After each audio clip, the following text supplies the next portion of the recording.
जय हिंद everyone, welcome you all to Force Defence Academy. Recently हम सभी ने देखा बांग्लादेश में क्राइसिस चल रहा है, काफी अनरेस्ट चल रहा है, एंटी इंडिया बातें हो रही है, उसके साथ ही ग्रेटर बांग्लादेश की बातें हो रही है। तो इस वीडियो में हम सारी चीजों की बात करेंगे, क्या हो रहा है एग्जैक्टली, कहाँ से इसका ओरिजिन हुआ, ये ग्रेटर बांग्लादेश क्या है, कहाँ से टर्म आई है। देखिए, पहले अगर हम बांग्लादेश का मैप देखें, देखिए बांग्लादेश यहाँ लोकेटेड है हमारे नॉर्थ ईस्ट वाले रीजन में, जो कि हमारे यहाँ के कुछ स्टेट से क्या करता है, बॉर्डर शेयर करता है। लेकिन अभी क्या हो रहा है कि बांग्लादेश में एक तरीके का अनरेस्ट चल रहा है। देखिए, बांग्लादेश में 2024 में काफी ज्यादा अनरेस्ट होता है, पॉलिटिकल इनस्टेबिलिटी आती है, वहां की गवर्नमेंट हट जाती है, शेख हसीना इंडिया आ जाती है, मतलब इंडिया में रेफ्यूज, क्योंकि हमारे यहाँ कोई भी अगर गेस्ट आता है तो हम उसे काफी अच्छे से रखते हैं, आदर के साथ रखते हैं। अब यहाँ पे क्या होता है, मोहम्मद यूनुस की जो गवर्नमेंट है, उन्होंने क्या बोला है कि शेख हसीना को डेथ पेनल्टी सुना दी है। अब इंडिया रेडी नहीं है वापस से बांग्लादेश को शेख हसीना को देने के लिए, तो वहां पे काफी एंटी इंडिया मूवमेंट चल रहा है। उसके साथ ही यहाँ पे एक और नया प्रोपेगेंडा आ गया है, ग्रेटर बांग्लादेश वाला। ग्रेटर बांग्लादेश क्या है ये?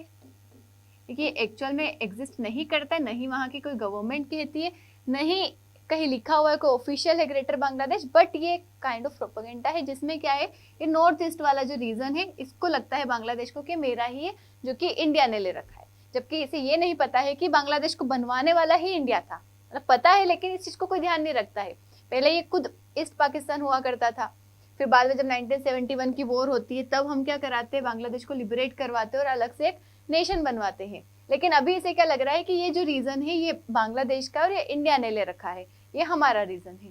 तो इस तरीके से ये बातें यहाँ पे चल रही है, काफी ज्यादा प्रोटेस्ट हो रहे हैं। और देखिए, हमारे नेबर में, हमारे पड़ोसी में, किसी भी देश में अगर कोई भी अनरेस्ट होता है तो डायरेक्टली इनडायरेक्टली हमें इम्पेक्ट करता है, इवन डायरेक्टली ही करता है, क्योंकि वहां से जो माइग्रेशन होगा वही हमारे यहाँ आएगा, हमारा जो ट्रेड है वो इम्पेक्ट होगा, काफी ज्यादा चीजें क्या हो जाती है, खराब हो जाती है। इवन बांग्लादेश में अभी हमारी इंडियन एम्बेसी को नुकसान पहुंचाया जा रहा है। इंडियन एम्बेसी को कोई नुकसान पहुंचाना, जलाना, इसका मतलब क्या है कि हमें डायरेक्ट इंडिया को क्या करना, वहां पे चैलेंज करना एक तरीके से।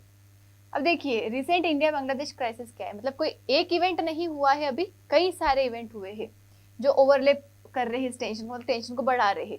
तो पॉलिटिकल इनस्टेबिलिटी आगे बांग्लादेश में, वहां की गवर्नमेंट हट जाती है, स्टूडेंट लेड प्रोटेस्ट जो होता है वहां पे रिजर्वेशन को लेके, उसके बाद गवर्नमेंट हट जाती है, गवर्नमेंट वहां की, मतलब शेख हसीना देश छोड़ के चली जाती है, काफी ज्यादा अनरेस्ट होता है। अभी मोहम्मद यूनुस की गवर्नमेंट है वहां पे, एंटी इंडियन नैरेटिव सभी स्टार्ट हो गए हैं बांग्लादेश के पॉलिटिक्स में, सभी एम्बेसी को मतलब नुकसान पहुंचाया जा रहा है, और काफी ज्यादा बातें हो रही है इंडिया के अगेंस्ट। बॉर्डर मैनेजमेंट और माइग्रेशन इशू हो रहे, क्योंकि लोग वहां से अगर कुछ भी अनरेस्ट होता है तो हमारे देश में आते इधर सुधर जाते हैं, तो ये चीजें इशू हो रही है। उसके साथ ही हमारी लॉन्गेस्ट बॉर्डर जो है, हम बांग्लादेश से शेयर करते हैं, तो जितनी लंबी बॉर्डर इतने ज्यादा हमारे क्या होंगे, वहां पे इशू होंगे। उसका चाइनीज फुटप्रिंट देखो, ये दोनों मतलब यहाँ पे इनका वो चल रहा है, और चाइना यहाँ पे अलग ही एक एडवांटेज ले रहा है। चाइना का तो वैसे भी काम है, अगर कहीं पे जैसे जैसे मौका मिले, कोई भी अपॉर्चुनिटी छोड़ता नहीं है, वहां पे क्या हो जाता है, आ जाता है और अपना प्रेजेंस बनाना स्टार्ट करता है। चाइनीज फुटप्रिंट बढ़ रहा है। तो इंडिया जो है इन सभी को लेके क्या है, काफी ज्यादा कंसर्न है, जो नॉर्थ ईस्ट इंडिया, क्योंकि हमारा नॉर्थ ईस्टर्न पार्ट जो है काफी मतलब एक इंटीग्रल पार्ट है इंडिया का, लेकिन जो जुड़ा है वो काफी नेरो बॉर्डर से जुड़ा है, ये चिकन नेक कॉरिडोर से, सिलीगुड़ी कॉरिडोर से। तो अगर ये इसको कुछ भी होता है तो इंडिया का पार्ट मतलब हमसे अलग हो जाएगा, हमें उसको मैनेजमेंट में काफी प्रॉब्लम होगी। और बांग्लादेश यही चाह रहा है कि इसको यहाँ से हटा दिया जाए, इसको कवर कर लिया जाए, चाइना भी यही चाह रहा है।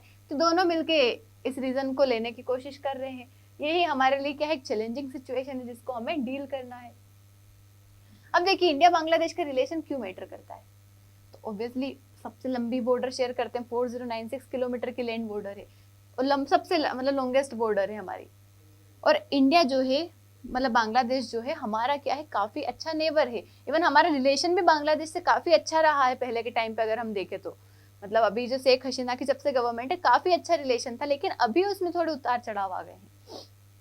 ये कोऑपरेशन जो है हमारा, क्या किस चीज को इम्पेक्ट करता है, हमारी बॉर्डर सिक्योरिटी को। इलीगल इमाइग्रेशन होता है वहां पे। रिवर वाटर शेयरिंग, देखिए तीस्ता वाटर शेयरिंग, एक तीस्ता वाटर डिस्प्यूट अलग चलता है, मतलब एग्रीमेंट तो हुआ लेकिन उसके ऊपर अभी तक कोई वर्क नहीं हो पा रहा है।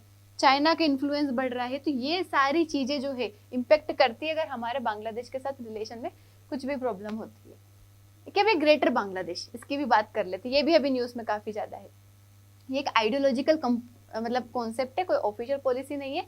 कुछ इस्लामिस्ट ग्रुप, रेडिकल नेशनलिस्ट जो है, इस चीज को बोलते हैं कि हाँ ग्रेटर बांग्लादेश है, ग्रेटर बांग्लादेश है ऐसा, लेकिन क्लेम करता है कल्चरल एथनिक यूनिटी बांग्लादेश की, वेस्ट बंगाल की, असम, त्रिपुरा, मेघालय। देखिए पहले मतलब इनको लगता है ये सब जो है कल्चरली पहले से जुड़े हुए हैं, इवन आसाम इसी का पार्ट है, नॉर्थ ईस्ट वाला कुछ रीजन इसी का पार्ट है, तो इन्हें लगता है ये पूरा जो है ये बांग्लादेश का पार्ट है, तो ऐसा इन्हें लगता है। लेकिन एक्चुअल में ऐसा कुछ नहीं है, ये जो है अ काइंड ऑफ थ्रेट है हमारी टेरिटोरियल इंटीग्रिटी को, हमारी सोवर्निटी को, क्योंकि ऑब्वियसली हमारे रीजन को अगर कोई अपना कहेगा तो हमारे लिए क्या है, हमारी सोवर्निटी को, टेरिटोरियल इंटीग्रिटी को क्या है, काइंड ऑफ चैलेंज कर रहा है, और ये हमारी फॉरेन पॉलिसी का पार्ट है। वो हमारे सोवर्निटी और टेरिटोरियल इंटीग्रिटी, हमारी नेशनल इंटीग्रिटी को हम प्रायोरिटी देते हैं। उसके बाद इंडिया बांग्लादेश का अगर हम मेजर का रिलेशन देखें तो देखिए पहले स्टार्टिंग से बात करते हैं, 1905 में बांग्लादेश जो होता है मतलब पाकिस्तान बन जाता है, इधर ईस्ट पाकिस्तान बन जाता है, उसके बाद धीरे धीरे बांग्लादेश बनता है।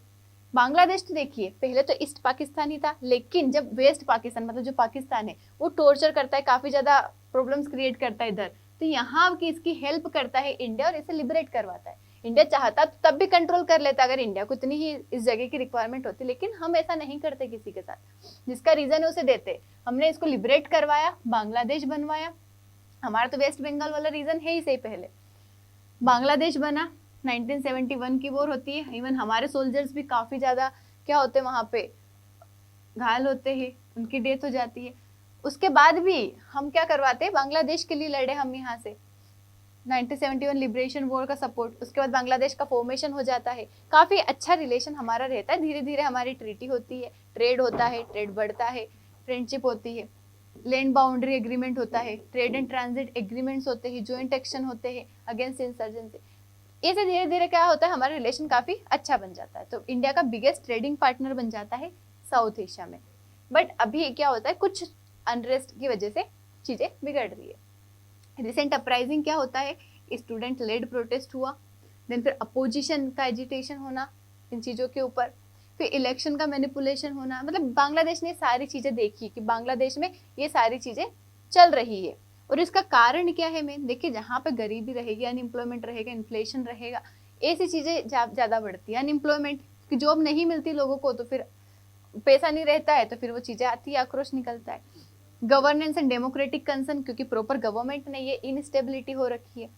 उसके बाद क्रैकडाउन है, कोई प्रॉपर कुछ चीजें बन नहीं पा रही है, तो इसकी वजह से क्या हो रहा है, पॉलिटिकल इनस्टेबिलिटी और स्ट्रीट प्रोटेस्ट बांग्लादेश में बढ़ रहे हैं, और स्ट्रीट प्रोटेस्ट की वजह से ही चीजें बिगड़ रही है।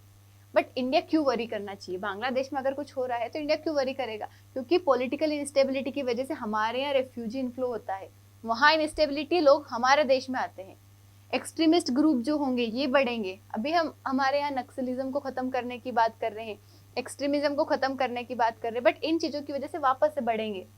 बॉर्डर कंट्रोल जो होता है वीक होता है इन चीजों की वजह से, क्योंकि लड़ाइयाँ इतनी चलती है।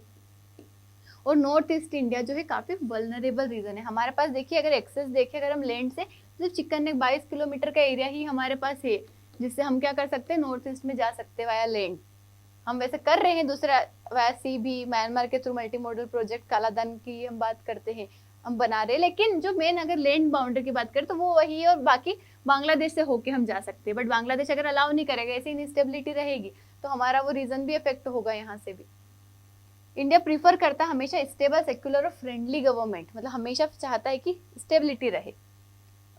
इंडिया क्योंकि फेस करना पड़ता है illegal migration, border crimes, smuggling, river water dispute जो है हमारा तीस्ता इशू, उसके साथ रेडिकलाइजेशन, एक्सट्रीमिज्म, क्योंकि बांग्लादेश में अगर ऐसा अनरेस्ट रहेगा तो ये चीजें बढ़ेगी वहां पे, और एंटी इंडिया प्रोपेगेंडा, तो ये सारी चीजें इंडिया क्या कर रहा है, फेस कर रहा है बांग्लादेश से। उसके साथ ही एक और बड़ी प्रॉब्लम चाइना की, कि इन सब चीजों में चाइना अलग फायदा ले रहा है, चाइना अलग एडवांटेज प्रोवाइड करवा रहा है बांग्लादेश को, और बांग्लादेश से क्या कर रहा है, देखो जब हमसे थोड़ा दूर होने लगेगा बांग्लादेश, तो चाइना सोचता है कि मैं उसे अपनी तरफ कर लूँ, ताकि उसे एक और सपोर्टर मिल जाएगा, और हमारे ऊपर प्रेजेंस बनाने में, इंडिया के आसपास प्रेजेंस बनाने में, इंडियन ओशन वाले रीजन प्रेजेंस बनाने में चाइना को काफी हेल्प मिल जाएगी। तो चाइना क्या है, मेजर इन्वेस्टर है इन इंफ्रास्ट्रक्चर, अगर वहां देखें हम। उसके साथ ही आर्म सप्लायर है बांग्लादेश मिलिट्री को, कौन, चाइना। एक्टिव है under belt and road initiative में भी, मतलब इतना ज्यादा इन्वेस्टमेंट ऑलरेडी कर रहा है चाइना, तो ये हमारे लिए कंसर्न है, मतलब इंडिया के लिए। पोर्ट्स, रोड्स, पावर प्रोजेक्ट, उसके बाद इंटेलिजेंस और मिलिट्री इन्फ्लुएंस जो है, मतलब अगर चाइना का बढ़ता है तो हमारे लिए प्रॉब्लम क्रिएट कर सकता है। और चाइना और बांग्लादेश का भी अगर हम देखें किस तरीके का, मतलब चाइना बांग्लादेश इंडिया का कैसा ट्राइंगल है, तो चाइना क्या चाहता है, strategic access near Bay of Bengal, मतलब बे ऑफ बंगाल के पास उसे एक्सेस मिल जाए और इंडिया के ईस्टर्न फ्लैंक पे उसे क्या मिल जाए, वहां पे एक्सेस मिल जाए, मतलब उस रीजन पे उसका कंट्रोल बन जाए। और बांग्लादेश जो है बैलेंस करता है बिटवीन इंडिया और चाइना। तो इंडिया को कैसे, ज्योग्राफी और हिस्ट्री के थ्रू, चाइना को मनी एंड इंफ्रास्ट्रक्चर के थ्रू। तो इंडिया को डर लगता है इसकी वजह से ही कि अगर बांग्लादेश उधर गया तो हमारे लिए क्या क्रिएट हो सकती है, यहाँ पे प्रॉब्लम क्रिएट हो सकती है। उसी के साथ अगर हम देखें कि इम्पैक्ट जो है इंडिया नॉर्थ ईस्ट रीजन का क्या इम्पैक्ट है। नॉर्थ ईस्ट इंडिया जो है ये डिपेंड करता है बांग्लादेश के ऊपर, किस चीज के लिए, एक तो ट्रांजिट रूट के लिए, उसके साथ ही ट्रेड एक्सेस, अगर हमें सी में ट्रेड चाहिए तो वो भी, उसके लिए भी डिपेंड करता है हमारा नॉर्थ ईस्ट रीजन। उसके साथ अगर इनस्टेबिलिटी होती है इस रीजन में कुछ, तो हमारे यहाँ किस चीज की प्रॉब्लम बढ़ सकती है, आर्म्स और ड्रग ट्रैफिकिंग बढ़ सकती है, इंसर्जेंसी ग्रुप बढ़ सकते हैं, उसके बाद सोशल टेंशन बढ़ सकते हैं माइग्रेशन की वजह से। तो ये सारी प्रॉब्लम क्रिएट हो रही है काई की वजह से, बांग्लादेश में अनरेस्ट की वजह से। तो इंडिया का क्या रिस्पॉन्स है, इंडिया हमेशा डिप्लोमेटिक एंगेजमेंट की बात करता है कि डिप्लोमेटिकली हम चीजों को सुलझा लें। Economic cooperation and development project की बात करता है, उसके बाद बॉर्डर फेंसिंग एंड सर्विलांस पे वर्क कर रहा है, स्ट्रॉन्ग इंटेलिजेंस एंड कोऑर्डिनेशन पे वर्क कर रहा है, उसके साथ ही हमारी नेबरहुड फर्स्ट पॉलिसी पे वर्क करता है। यही इंडिया का रिस्पॉन्स रहता है। और आगे हम क्या कर सकते हैं, इंडिया क्या करेगा कि पब्लिक कन्फ्रंटेशन को तो अवॉइड करेंगे, हम चीजों को सही तरीके से सुलझाने की कोशिश करेंगे। स्टेबिलिटी और डायलॉग की बात करेंगे, बांग्लादेश से बातें करके हम चीजें सुलझाएंगे। और ये जो एक्सट्रीमिस्ट नैरेटिव आ रहे हैं इसको हम क्या करने की कोशिश करेंगे, खत्म करने की कोशिश करेंगे, क्योंकि बांग्लादेश की स्टेबिलिटी काफी ज्यादा जरूरी है इंडिया की स्टेबिलिटी के लिए। मतलब इंडिया अगर अच्छे से रहना चाहता है तो बांग्लादेश को स्टेबल रहना जरूरी है, क्योंकि हमारा नेबर है वो। उसके साथ ही no open conflict but strategic tension exist कर रहे हैं यहाँ पे। मतलब ऐसा नहीं है कि डायरेक्ट बहुत ज्यादा लड़ाई हो रही है बांग्लादेश में, कि बहुत ज्यादा वॉर हो रही है, वेपन्स का यूज हो रहा है, लेकिन कुछ टेंशन वहां पे एग्जिस्ट कर रहे हैं। और ये ग्रेटर बांग्लादेश वाला एक नैरेटिव आ गया है जो कि सिर्फ एक आइडियोलॉजिकल है। चाइना का रोल जो है यहाँ पे काफी ज्यादा इंपॉर्टेंट है। नॉर्थ ईस्ट इंडिया जो है हमेशा से इंडिया के लिए क्या रहा है, इंपॉर्टेंट रहा है, और उसका प्रोटेक्शन हमारी जिम्मेदारी है। That's all for today. Thank you so much. जय हिंद।